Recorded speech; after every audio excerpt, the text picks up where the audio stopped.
सुनहरी धूप में नहाती हुई एक दयालु माँ सुअर प्यार से अपने 3 छोटे सुअरों पर्सी, पिप्पा और पीटर को हरे भरे खेत में देखती है।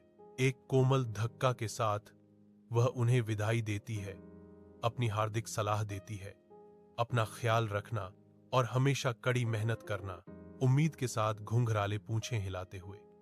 3 छोटे सुअर धूल भरी सड़क पर अपनी यात्रा शुरू करते हैं, दुनिया का सामना करने के लिए तैयार। पर्सी, पिप्पा और पीटर एक व्यस्त सड़क पर टहलते हैं, हर कोई अपने अपने अलग रोमांच पर निकलने वाला है। पर्सी की चंचल आंखें चमक उठती हैं जब वह सुनहरे भूसे से भरी एक गाड़ी देखता है। उसकी आवाज उम्मीद भरी प्रत्याशा से भरी होती है। कृपया, क्या मैं अपना घर बनाने के लिए कुछ भूसा ले सकता हूं?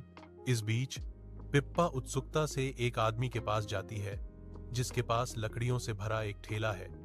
उसकी आवाज पर्सी की विनती की गूंज है। कृपया, क्या मुझे अपने घर के लिए कुछ लकड़ियां मिल सकती हैं? एक बड़ा भूखा भेड़िया पर्सी के तिनके के घर के पास आता है।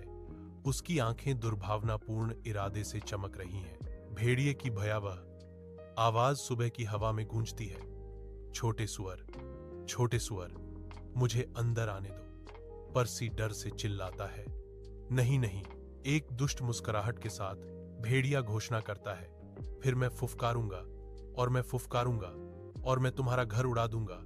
पुआल का घर ढह जाता है और पर्सी चिल्लाता है, मदद करो पिप्पा, बड़े बुरे भैये ने मेरा घर उड़ा दिया।